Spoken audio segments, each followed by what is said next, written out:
ठाठ सुहावन कियो विनोद आज प्रभु पावन। तब तक फिर पंडा जी आए देखत गुरुवर अति पुलकाए। डांट गल गई लेकिन स्वामी जी को नहीं छोड़ रहा, लेकिन अब उसकी स्थिति बदल गई। आता है पंडा तो स्वामी जी महाराज देख के बड़े प्रसन्न हुए और बड़े जोर से हंसते। और स्वामी जी कहते हैं अरे बसंता राम जी आए।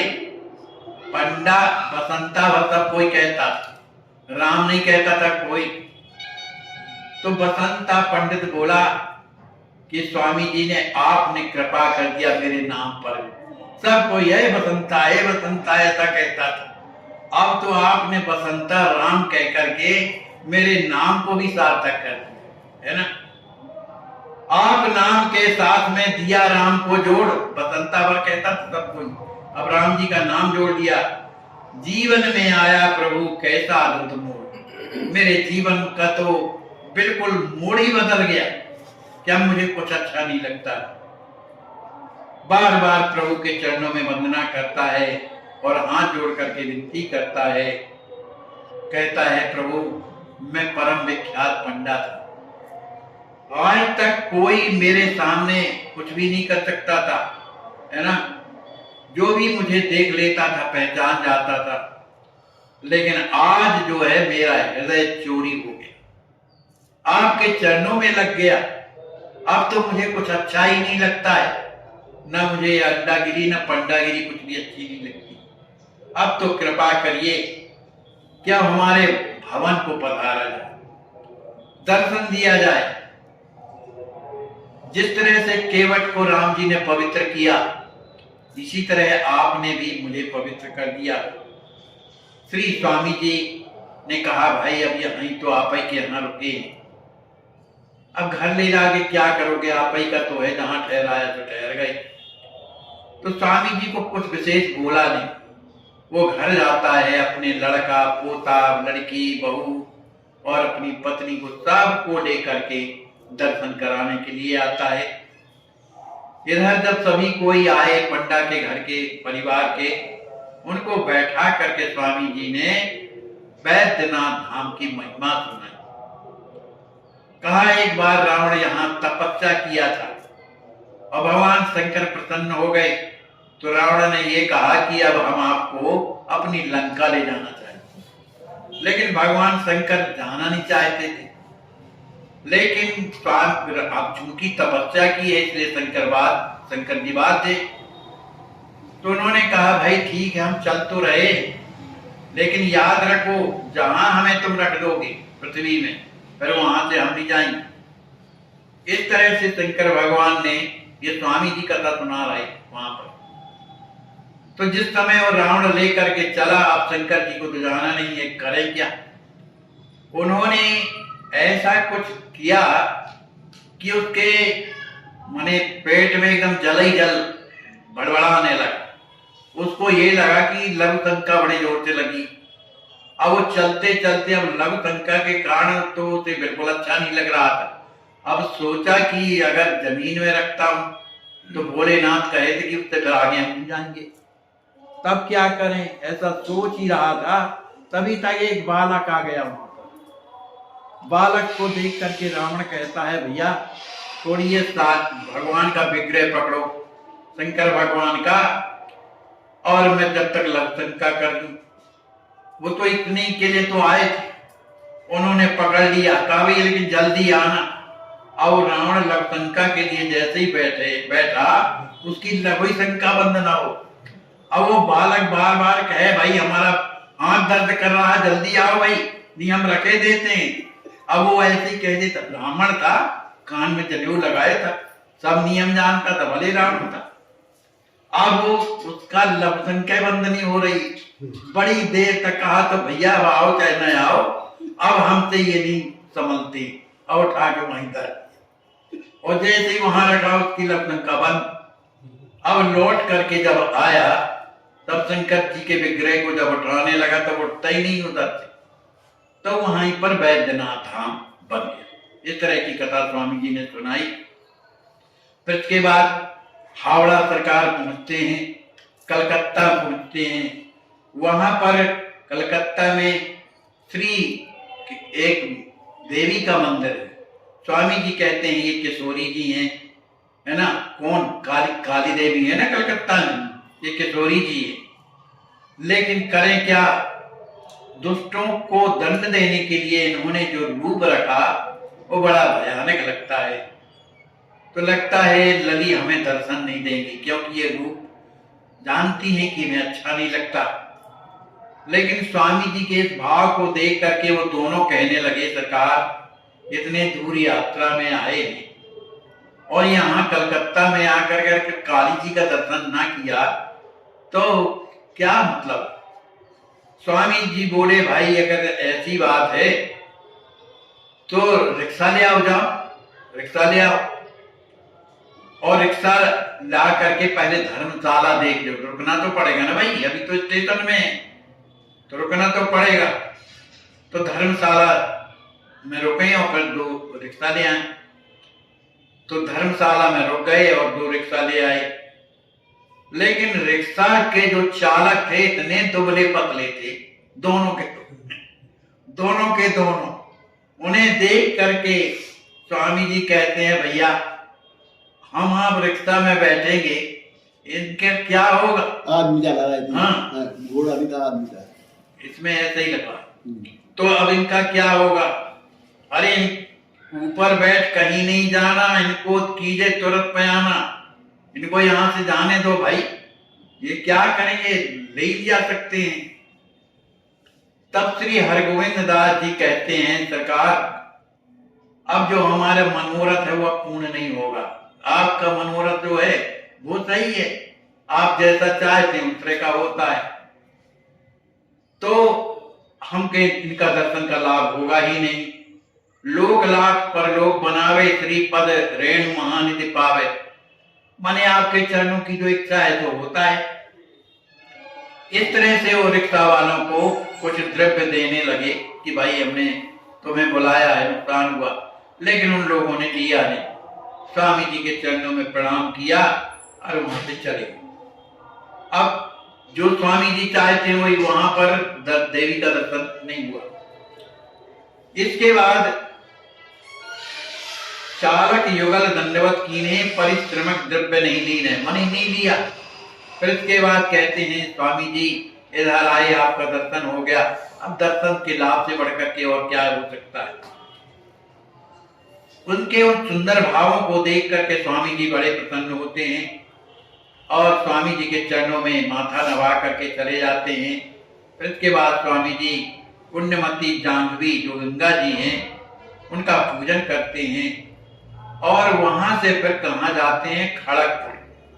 अब जल्दी जल्दी चलेंगे महाराज, कुल तीरथ है। हमारा ये निवेदन है कि आपकी कथा छूटे भी ना और चले। तो खड़गपुर आते हैं। वहां खड़गपुर पहुंचे बने, सरकार का दर्शन करने के लिए हजारों की भीड़ पहुंच गई वहां पर। तख्ता खाली एक अति गोविंद दियो विचार, गुरु को बैठा तुरंत बने यहीं फलहार। वहां पर बाजू में स्टेशन के एक तख्ता पड़ा था, उसमें स्वामी जी का आसन लगा दिया। आसन लगाने के बाद और वहीं पर चूल्हा चिताया कि फलहार बन जाए। इतने में क्या होता है कि लोग तो दर्शन करने के लिए खड़े ही, पुलिस वाले आते हैं 3 लोग। अरे कहते हैं, भैया ये इधर क्या, तुम लोग क्या कर रहे हो, धुआं धक्कड़ कर रहे हो, यहां से हटाओ, कहीं और बनाओ, जो भी करना हो। तो स्वामी जी उन्होंने कहा, भैया तो ये फलहारी तो बना रहे इधर, और क्या कर रहे हैं। कहा कुछ भी हो, यहाँ नहीं, इधर ये लोग बैठे हुए हैं, इधर धुआं थोड़ी होगा। तो जैसे ही हटाने लगे तो एक कोई मद्रासी था, वो भी पुलिस में था, वो वहां आया। अरे कहा, रे जिंदगी भर नौकरी करते तुम लोगों के तो जीवन ही गया, जो हटा रहे थे उनको बोलो। अरे इतने न जाने कौन से वेश में, देखो कितने सुंदर हैं, महापुरुष हैं, और तुम्हें वो समझ में नहीं आ रहा है, यहाँ धुआं समझ में आता है। उसकी उस बात को सुनकर के कुछ वो पुलिस वाले रुके। उसने कहा मद्रासी ने कि हमें तो ये लगता है जैसे गौरांग महाप्रभु। तुमने गौरांग महाप्रभु की कथा सुनी है ना आप लोगों ने, तो ये गौरांग ही महाप्रभु है, चैतन्य महाप्रभु हैं, मैं सत्य कहता हूं। इस बात को सुनकर के जो गोविंद दास जी थे उनसे पूछने लगे कि हमें तो लगता है गौरांग महाप्रभु हैं, ये सही है क्या? तो गोविंद दास जी कहते हैं भैया जो कह रहे हो एकदम सही कह रहे हो। ये गौरांग महाप्रभु के अवतार हैं, लोगों का कल्याण करने के लिए धरा में आए हैं। इस तरह से चैतन्य महाप्रभु का सुन करके वो पुलिस वाले भी चरणों में दंडवत करते हैं और वहां पर बहुत से लोग बैठ गए। उस समय स्वामी जी मौन व्रत में थे। अब पूछा कि आखिर ये क्या पाते? कहा ये कुछ नहीं पाते, केवल साठ पात पाते हैं और कुछ नहीं पाते। अब सभी कोई वहां पर बैठे हुए, अब स्वामी जी भी वहां पर बैठे हैं। अब इसके बाद वहां से कहीं और जाना है, ट्रेन बदलनी थी, तो ट्रेन से फिर जगन्नाथपुरी जाना। अब चूंकि और उधर कुछ देखना नहीं था, जगन्नाथपुरी वहां से ट्रेन बदल जाती, तो फिर गाड़ी आती है, उसमें बैठ करके स्वामी जी कहां पहुंचते हैं? जगन्नाथपुरी। वहां पर एक छोटा छत्ता आश्रम है करीब, वहां पर उनका निवास हुआ। वहां के जो महंत थे गंगादास जी महाराज थे, उन्होंने पूरी व्यवस्था स्वामी जी की। राम जी महाराज ने स्वामी जी को बैठने के लिए और सब व्यवस्था कर दिया। इसके बाद वहां पर स्वामी जी का फलहार हुआ। फलहार होने के बाद सभी कोई जगदीश्वर भगवान का दर्शन करने के लिए जाते हैं जगन्नाथपुरी के। वहां पहुंचते हैं, सभी को बड़ी प्रसन्नता होती, मंदिर देख करके सभी प्रसन्न हो जाते हैं और वहां जितने भी देवता हैं वो उनको भी देख देख करके स्वामी जी को भाव समाधि होने लगती। इस तरह से मंदिर काफी बड़ा है। इस तरह से चलते चलते स्वामी जी सिंह द्वार तक आ गए और जैसे ही सिंह द्वार में आते हैं, स्वामी जी ने वहां पर साष्टांग दंडवत करके प्रणाम करते हैं और जैसे ही आगे चलते हैं गरुड़ स्तंभ मिलता है। उस गरुड़ स्तंभ के पास पहुंच करके स्वामी जी उसको अपने हृदय से लगा लेते हैं, चिपक जाते हैं और श्री सीताराम जी का नाम स्मरण करने लगते हैं। उसी समय पर एक ऊर्ध पुंड लगाए हुए, सफेद वस्त्र पहने हुए एक भक्त आते हैं और वे भी स्वामी जी के चरणों में लिपट जाते हैं। उनको दंडवत करते हुए देख करके, अपने चरणों में पड़ा हुआ देख करके, जो जगन्नाथ के जो वहां के रहने वाले जो लोग थे वो उसे उठाते हैं, स्वामी जी को अपने भाव दशा में डूबे हुए। इसके बाद वही व्यक्ति हाथ जोड़ करके और गुरुदेव को प्रणाम करता है, वह जयकारा भी लगाता है, कोई स्वामी जी का चरण रज लेता है, कोई प्रेम में जी हाँ अभी आगे आए। इसके बाद जो है सभी कोई आनंदित रहते हैं। स्वामी जी जगदीश्वर भगवान माने जगन्नाथ भगवान के जब सामने आए तो जैसे ही उनका दर्शन किया कि स्वामी जी को अपना होश गमा बैठे। खाली मंदिर बंद पट अद्भुत परम विशाल, चरणामृत वृद्ध नर सहसा पूछे हाल। इतने में एक आदमी, पट बंद है लेकिन सरकार के दर्शन हो रहे हैं उनका, तो एक व्यक्ति आता है जो स्वामी जी को चरणामृत देता है और हाथ जोड़ करके प्रार्थना करता है कि आप कौन है, कहां से आए। और वो कह रहा है कि प्रभु मैं तो आपकी प्रतीक्षा कर रहा था कि आप कब आ रहे हैं, प्रतीक्षा कर रहा था। प्रभु संदेश मानी हर्षाए, सात्विक भाव सहाय सब आए। स्वामी जी फिर अपनी चर्चा क्या करते हैं ये सब आप लोग कर सकते। बोलिए श्री सीताराम जी महाराज की जय। इन माताजी के शरीर में 3.6 HB रह गया है, हीमोग्लोबिन कम हो गया है, डॉक्टरों ने कहा इनको। 2-3 बोतल खून चढ़ाना पड़ेगा। देखिए खून की बोतल आ गई है, तैयारी की जा रही है। देखिए बोतल चढ़ रही है। अभी 2 बोतल इनको और चढ़वाना है तब जाके। आज तीसरा दिन है कि चौथा दिन है भर्ती हुए आपको? चौथा दिन है। चौथा दिन हो गया। हाँ जी। तो कल फिर दोबारा खून की बोतल चढ़ी थी? जी कल दूसरा। तो अब कैसा लग रहा है? थोड़ा अच्छा लग रहा है? हाँ थोड़ा अच्छा लग रहा है। अभी एक बोतल डॉक्टर साहब अभी और लिख दिए हैं। परसों रोज गिर गए थे। अच्छा। अभी लाई रही हूँ बैठने वाला, हम बैठी नहीं रहे थे, होश नहीं था। तो फिर वहाँ ऊपर ले चलो, वहाँ पर वहाँ ले गए। ढोल डाल हो गया, ये कहीं बैठे हम कहीं धो न पहले। तो धोए तो पोछे तो फिर यहाँ लाई। अच्छा, कुछ भूख लगती है 1-2 रोटी की? हाँ भूख लगी। अच्छा, कल कुछ पाई थी? कल तो बोतल चढ़ती रही, खिला रहा था तो। कल खीर लाए, कोई आधा हम पाया था, ये पाई। अच्छा। हम रात में नहीं पा रहे थे, डॉक्टर बोला, औरत डॉक्टर बोली कि हमारा नौकरी चल जाएगा, से तुम नमकीन खाओ। हाँ, शरीर में नमक जाना जरूरी है। पानी पियो। तो व्रत करना यहाँ कहाँ का आई। रोगी को, बच्चे को, बूढ़े को शास्त्र छुट्टी किए हैं, जिनकी सामर्थ्य शरीर में, उनके लिए सब नियम इच्छा नहीं होता। हाँ, वो तो है ही। सही बात, सही बात। इच्छा नहीं होता। अब आप जल्दी ठीक हो जाइए और दौड़िए। जैसे अब आज ये तीसरी बोतल खून की चालू कर दी गई है, चढ़ रही है धीरे धीरे। इन संत जी का सिटी स्कैन कराया जा रहा है। इनको ब्रेन में ट्यूमर है और इनके फेफड़े खराब हो गए हैं। एक फेफड़ा बिल्कुल काम नहीं कर रहा है, दूसरा 45% काम कर रहा है। इनको लखनऊ मेडिकल कॉलेज में भेजा गया है, यहाँ से रेफ़र किया गया है।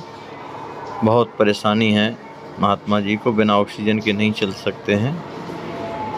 अश्वत्थ संत सेवा ट्रस्ट ऐसे भजनानंदी संतों की सेवा कर रहा है। आपका स्वागत है। अगर भगवान ने आपको सामर्थ्य दी है, तन से, मन से, बुद्धि से, विवेक से, धन से, तो आप अपने भगवान के दिए हुए अपनी आवश्यकता से अधिक जो भी आपके पास साधन हैं, उनको इन महान भजनानंदी संतों की सेवा में ऐसे कष्ट में सहयोगी बनकर उनके कष्ट को हम निवारण करें और भगवत प्रसन्नता प्राप्त करें। देखिए भक्तमाल संत सेवा से भरी पड़ी है। जितने भी भक्त हुए हैं सभी ने संत सेवा की है। इनको तीसरी खून की बोतल चालू हो गई है। तो भगवान संत सेवा से अति प्रसन्न होते हैं, अति शीघ्र प्रसन्न होते हैं। विचार कीजिए थोड़ा, जिन्होंने जीवन भर भजन किया है, उनकी ऐसी स्थिति में अगर हम कुछ भी सहयोग करें तो भगवान की अति कृपा अति शीघ्र हो। जय हो श्री सीताराम जी महाराज की जय हो, दूल्हा सरकार की जय हो, कोहबर बिहारी बिहारी जी की जय हो, मिथिला धाम की जय हो, मिथिला बिहारी सरकार की जय हो। सिंह आपकी अश्वत्थ संत सेवा ट्रस्ट के द्वारा इन्हें लखनऊ मेडिकल कॉलेज भेजा गया है ऑपरेशन के लिए। बहुत कष्ट है, बिना ऑक्सीजन के इनके प्राण नहीं रह सकते हैं। आप सोचिए, आप विचार कीजिए। कैसे असहाय संत बेचारे जिनकी कोई सेवा नहीं करता, तो कम से कम आपके अस्वस्थ संत सेवा में आ गए हैं इस ट्रस्ट में, तो आप रात दिन उनकी सेवा कर रहे हैं।